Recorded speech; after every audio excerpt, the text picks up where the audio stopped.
Nothing makes sense about SpongeBob SquarePants, but there are moments when the show takes weirdness to a whole new level. From SpongeBob and Patrick having a baby by each other to one of Sandy's most memorable moments. Here are some of SpongeBob's most weirdest episodes. Number 1, SpongeBob and Patrick have a baby. Patrick may be on bad terms with SpongeBob many times throughout the show. I cannot believe what I am hearing! How can you hear it? You don't have ears either!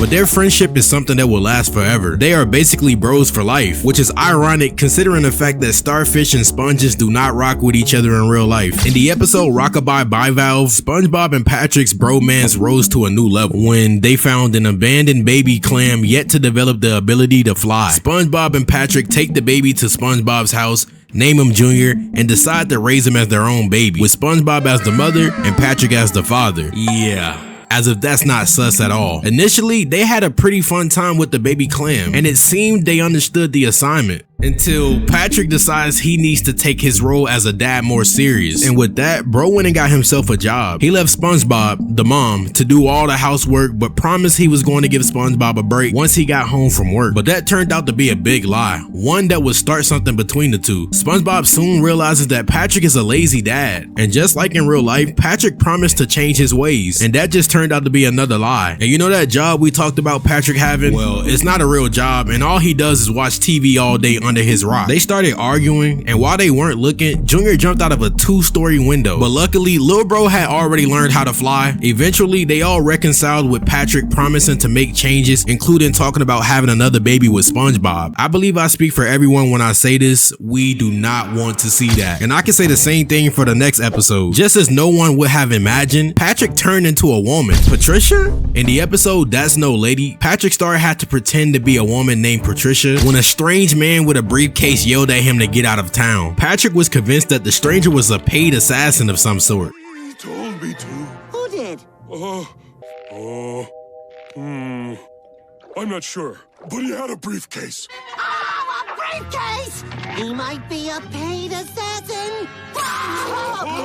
That literally wasn't the case at all. Bro literally was just passing out a brochure to a resort that quite literally was out of town. And with that, Patrick planned on leaving the Bikini Bottom, and SpongeBob was not ready to see his best friend leave, and they came up with a solution, which was to change Patrick's identity. In my opinion, they did a terrible job at it, but the people in Bikini Bottom thought differently. Patrick's disguise was so well that he is mistaken to be SpongeBob's girlfriend by Larry the Lobster. Literally everyone in Bikini Bottom was dying to have a piece of Patricia. He even had Mr. Krabs ready to risk it all. Krabs gave him a job at the Krusty Krab almost instantly, and even tried to set up a date between them two. And not to mention Squidward even wanted a piece. The two kept asking her out on a date, and each time she kept saying no. Patrick got so annoyed that he decided to give up the Patricia disguise and leave town. He found out he wasn't even in danger in the first place. Let's put aside how weird this entire episode is. The big question is, how did every guy in Bikini Bottom fall for ugly ass Patrick in the first place? If you thought SpongeBob and Patrick's bromance couldn't get any weirder, then you're probably not a big fan of the show. In the episode titled The Fry Cook Games, usually Mr. Krabs and Plankton compete for the gold medal, but this time SpongeBob is set to represent the Krusty Krab. Patrick, who was chilling doing nothing as usual, saw SpongeBob training and decided he wanted to compete in the games himself, but SpongeBob broke the news to him that he had to be a fry cook to compete. Patrick vowed to become a fry cook and got hired by Plankton at the Chum Bucket. Up until the game's final challenge, bun wrestling, which basically involves fighting on a Krabby Patty, SpongeBob and Patrick were evenly matched. SpongeBob ripped off his robe to reveal a muscular body, and the same exact thing with Patrick. They go at each other furiously, screaming in a fight that was definitely more personal and less about their respective restaurants. They pulled dirty moves, torturing each other. Patrick pulls out SpongeBob's shoes and licks his feet. Great job, Patrick. Now millions of people know you have a foot fetish. In retaliation, SpongeBob erases part of Patrick's name from his name tag, in which Patrick did not take lightly. Aside from the foot licking, things became very weird because as they were grabbing each other, both of their pants ripped, and let's just say they do not have good taste in underwear. They both see that this is a sign that they care for each other. Afterwards, they burst into tears and hugged each other and said they are never going to fight again.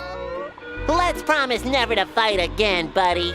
Yeah, pal. Patrick, you fool! This was over before it started. I will now consider your unconditional surrender.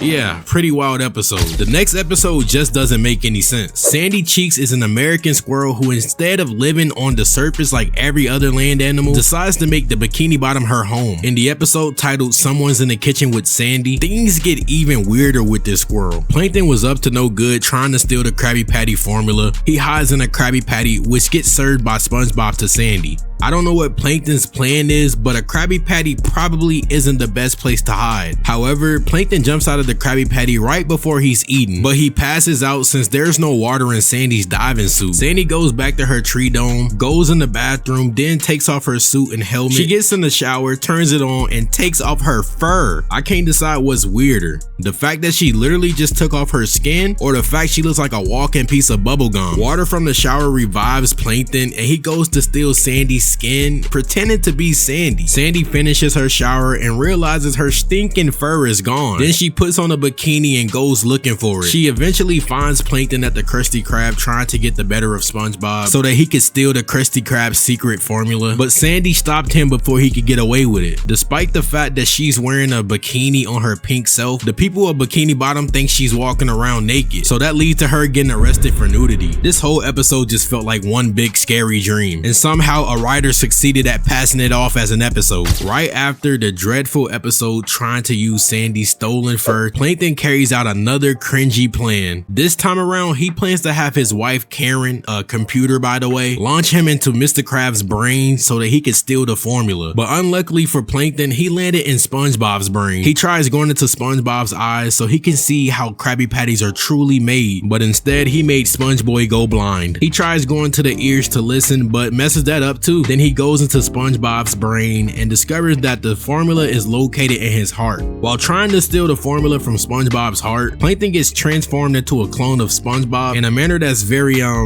suggestive to say the least. He definitely had too much fun doing that. Plankton himself admits just how weird that moment was. But you know what isn't weird? Hitting that subscribe button so you can never miss another cartoon video from your boy. Also, consider watching this video on your screen right here where I dive into Timmy Turner's craziest wishes.